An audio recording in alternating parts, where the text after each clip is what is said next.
Hello, this is my final project for Principles of Sustainability. My name is Lucia. Welcome.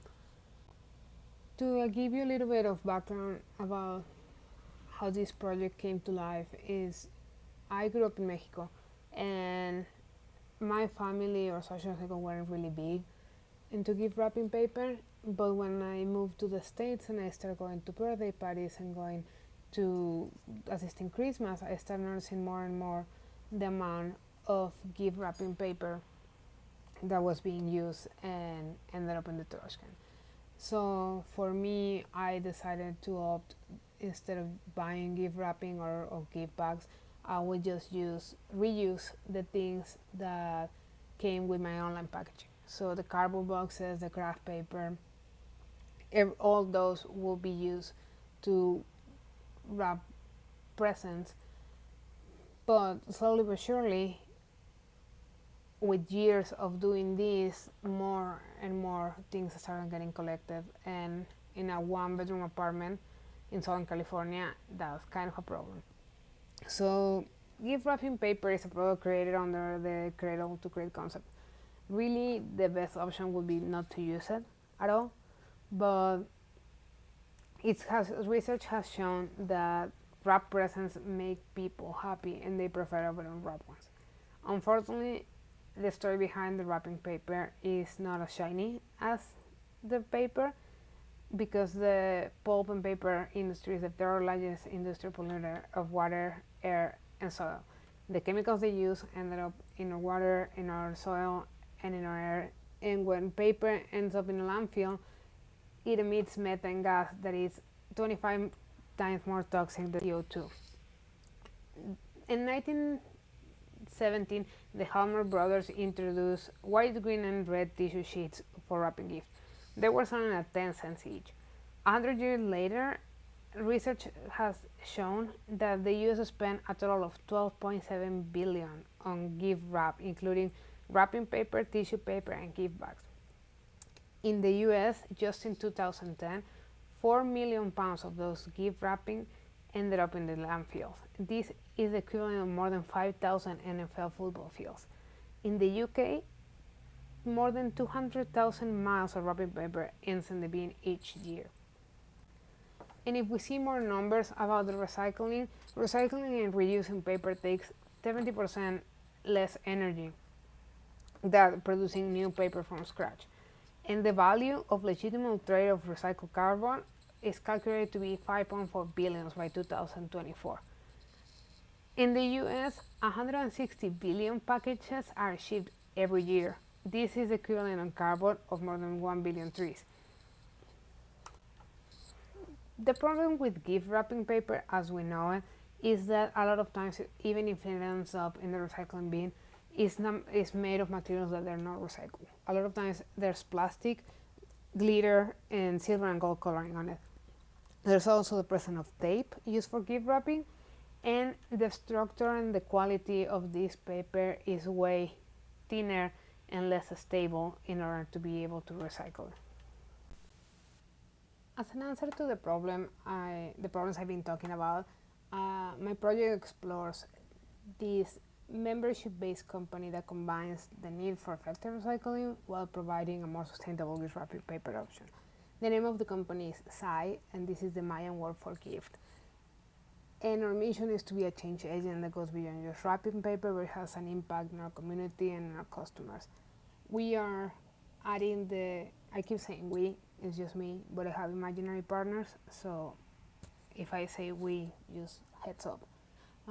Paper alchemy. Alchemy is what in the medieval times they call chemistry pretty much, and it's about the transformation of matter. And the company that I'm proposing is about that. It's about just transforming something that a lot of people see as trash into something beautiful that has another use. This is part of the branding of Síih and integrates under that same alchemy concept, integrates the symbols of earth and wind and fire and water, not fire, plus the the third eye concept about seeing beyond of what we used to like socially, learning more and starting to become better towards our planet, to be more sustainable, to learn more about the recycling practices, and all this branding will be included with the packaging. The cards with the logo and the eye are meant to be card tips where each time you receive a package, you get some notes about little changes that you can make in your life, some suggestions. Obviously, everything is made from recycled paper and everything is meant to be sent back to us. I will explain the process in the next slide. How does Síih work? So, pretty much it's a membership based service like a lot of the other companies that exist already, where you go online and you select what the membership plan that fits you better. And once you select this, you will get a mailer, a compostable mailer, on your delivered to you. In this mailer, you will sort. It's called Sort Stream, and it's about separating the recyclables and getting rid of things that cannot be recycled, like tape, or not sending grease, stained cardboard, things like that. So you put your recyclables in this bag and send it back to us. We will provide on our website guidelines about what to send, how to send it. For example, if you're gonna send an envelope, you need to get rid of the little plastic window. If you're gonna send a pizza box, then you need to make sure there's no grease stains, or just send the top part of the pizza box. Little things like that. So once that we receive that from you, we will start the process of separating and recycling. Because paper only has 6 to 7 cycles of life, there's things that cannot be recycled. At some point, the fibers are way too weak to be recycled. This material will be sent into composting, and this is something I'm going to talk about closer to the end of the presentation. But the things that cannot be recycled are sent to composting, while the things that are recyclable will become new wrapping paper. And this wrapping paper has different designs, like the sample in the slide, different designs that fit the occasion. If it's a birthday, if it's a boy, if it's Christmas, you get to choose on the website. In the membership plan, here are the three proposed tiers of the plan: basic, plus, and premium. Each tier comes with paper pickup or shipping and rolls of wrapping paper.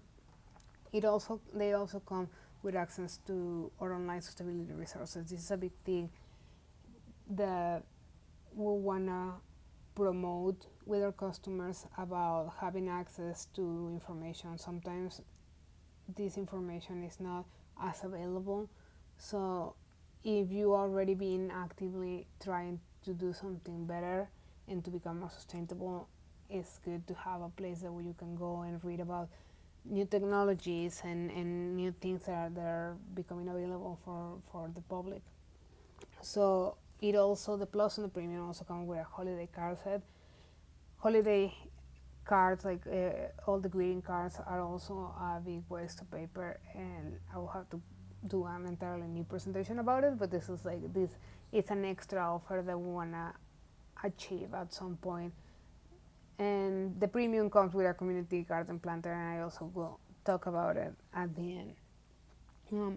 The recycling process of paper, the normal recycling process of paper is about collecting, sorting, shredding, and baling, and then pulping, screening, and inking.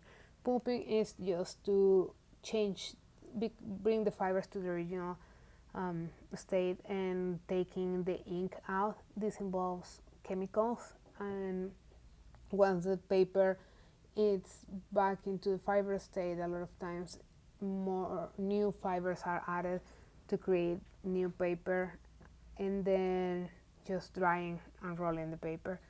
This process does involve like water and there's risk of ending with chemicals in the water as well. So the exploration of new technologies is part of what I'm looking with this company. There's Epson has created a new recycling machine that is exclusive for offices, where you do all your recycling in office while you put your waste paper, and this machine just fiberizes bindings and forms inside the machine and then brings you new paper and is completely waterless. Epson has been really secretive about this technology and about how they're doing it, but the the project involves constant evolving and looking for the best technology to do this process the most sustainable way. Also, once done with the recycle part, it will come down to having two different options of gift wrapping paper. One of them being an ink-free banana fiber paper. Banana fiber is something that is being explored currently as a renewable source for the paper recycling process, and there's a company in Canada named Lush. All their packaging it has an addition of banana fiber, and they are setting up a standard about sourcing their banana fiber from sustainable places. So the idea would be to have a sustainable banana fiber that is completely renewable, because it has a turnaround time of just a year. This option of grafting paper is made with 75% recycled material and 25% sustainable banana fiber, and it doesn't have any printed on it. So it makes it easier to recycle as well, just because there's no de-inking process. The other option is our soy ink printed paper. In the back you can see an example of one of the designs with printed with soy ink. Soy-based ink can be more easily removed from paper during the recycling process, and it's about 4 times more biodegradable. It's also because soybean oil is naturally cleaner, it produces more vibrant and sharper images. So a lot of times with petroleum oil inks, the contaminants dull the pigments, and this doesn't happen with soy ink, and so it makes it a more cost-effective option. The higher intensity of the colors generally require less ink. A little bit about soy ink. It actually was born from a crisis, like a lot of the things. During the Arab-Israeli war in 1973, the Arab members of the Organization of Petroleum Exporting Countries, OPEC, imposed an embargo into the U.S. because of their support to the Israeli military. So with a petroleum oil in short supply, in manufacturers saw an alternative for petroleum-based chemicals. So soy ink was born from the versatile agricultural product.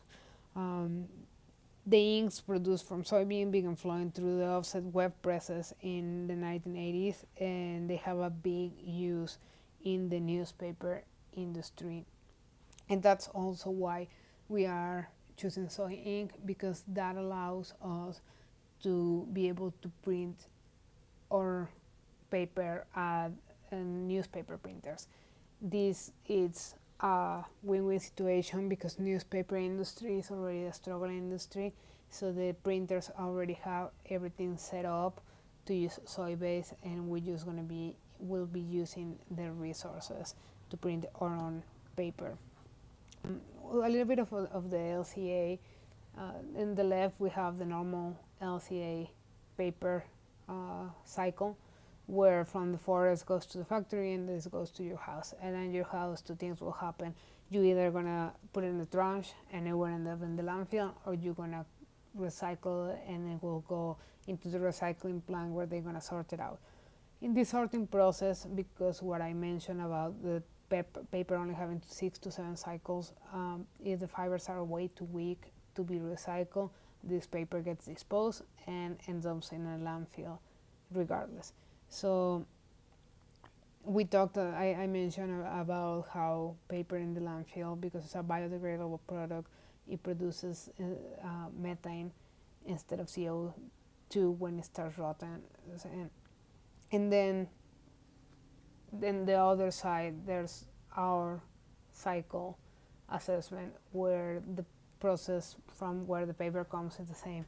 But once that you get to your house, instead of either the trash or the recyclable bin, it goes to us. And from us, we are able to recycle it and then either turn it into gift wrapped in paper or turn it into compost. So without those paper that the fibers are way too weak to function as new paper, then will become compost, and this will go into our garden.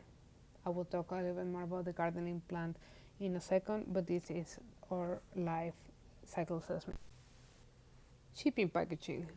This was a big one in the project because I wanted to make sure we weren't contributing to the same problem we're trying to fight.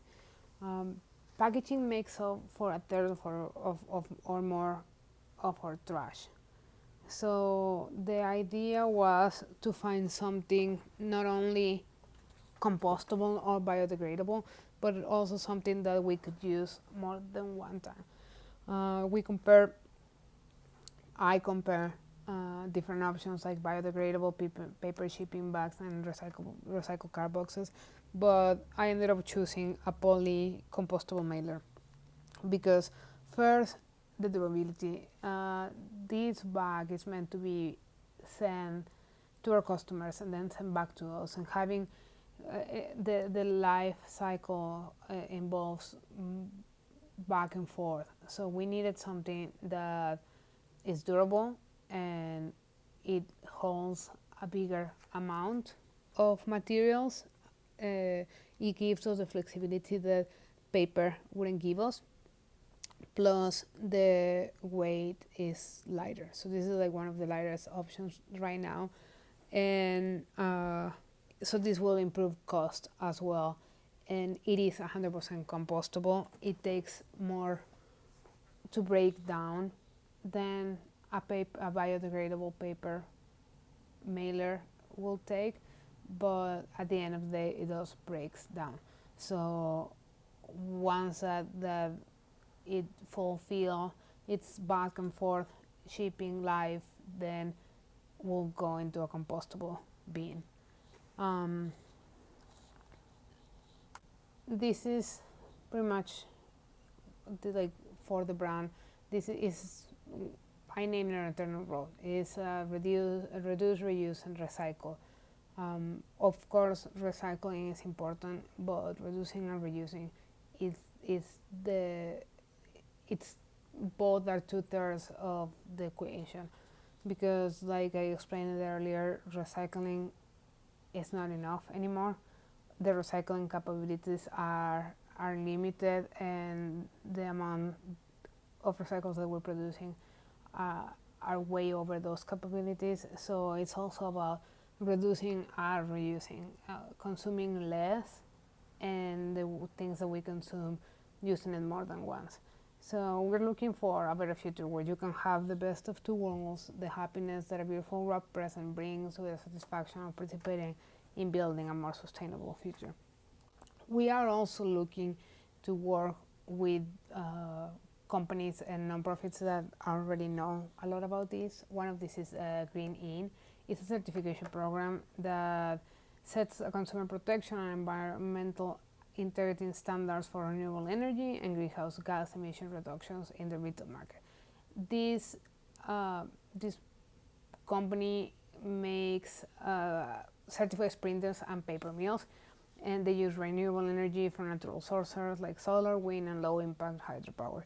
So we're looking into working with both paper mills and printers, more printers than paper mills, because the idea is to limit the amount of raw material, like raw new material that we use, but printers that they use renewable energy and they have this certification. We also looking forward to be part of the Environmental Paper Network. This is a network for 150 organizations working together to create a change in the pulp and paper industry. So their vision is pretty much our vision is to contribute to clean, healthy, just and sustainable future for life on Earth. And then we can see the second stage of all this project is the social impact. This is an important part of it because, well, gift wrapping is nice and it's pretty. It wouldn't be nothing without a social purpose. To have a company that yes, it produces pretty things, and yes, it helps with the recycling part, but it makes a profit, and then where does that profit goes? The idea is that the profit goes here to it goes back to earth. Like we mentioned, composting will be a big part of our process, and all paper is compostable except for color and glossy paper because it might contain heavy metals, but newsprint and other paper is safe to use as mulch or in compost. In fact, one study revealed that the paper had less toxic materials than the straw or grass. So once we compost, where is this compost going? It's going to community gardens. Community gardens can play a major role in newly evolving urban agriculture systems that are designed to enhance community food security. Limited access to healthy foods such as fruits and vegetables is a major barrier to healthy eating. Low-income and desert communities are at a higher risk for obesity because they often lack supermarkets, leaving convenience store or fast food chains as the main source of meals. And it's not only about the limited access to healthy foods and what the problems that obesity brings. Like there's an entire thing about convenience stores and why they're way more expensive than a supermarket is worth research. It's there's articles about it, and it's just pretty interesting. But on underprivileged communities don't have these advantages. So our idea is to help them set up community gardens. Because expensive fruits and vegetables may also be cost prohibitive for low-income families. Community gardens provide residents of underserved communities the opportunity to grow their own fruits and vegetables, increasing access and affordability. There's also a lot of studies about community gardens that it's not only about the access to fresh fruits and vegetables, it's a bond in the community that then strengthens that community. And most urban areas in America do not meet local or state requirements for open space and parks per capita, particularly minority communities that have few resources to obtain and retain open space. In Los Angeles, 75% of more white residents have access to 3.8 acres per every 1,000 people. This is compared with 1.7 acres in African American neighborhoods and 0.6 acres in Latino neighborhoods. Community gardens are an expensive way for cities to mitigate the disparity and recapture unused land for the purpose of beautification and neglected vacant lot that can be transformed into a garden where people just can grow food together and strengthen the community ties. So this is the place where our compost will end up, and not only our compost, it also part of our profits will end up. When we were talking about the membership plans, the premium tier, the more expensive one, comes with a planter from the compostable garden, and it's just to say thank you to those that not only want to recycle or want to get sustainable gift wrapping papers, or those that want to give back to the community. The idea is that everything, it's a circle, everything goes back and comes back, or the paper came from the earth and goes back to the earth, and it also gives back to those that don't have the same access, to those that maybe are not worried about gift wrapping as much. So part of the profits will go to help local governments and to help work with social leaders of these communities to set up community gardens. And obviously these community gardens have great advantages for not only it's not only about getting access to the fruits and veggies, it's also the people in the community increase their physical activity, they reduce the risk of obesity, they improve mental health, and it's also a place where the last step of the paper gets to go and to grow something else. So this is pretty much my project. Thank you so much for listening, and yeah, you can leave any questions in the comments. I'm pointing down, but I just remember you cannot see me. So thanks.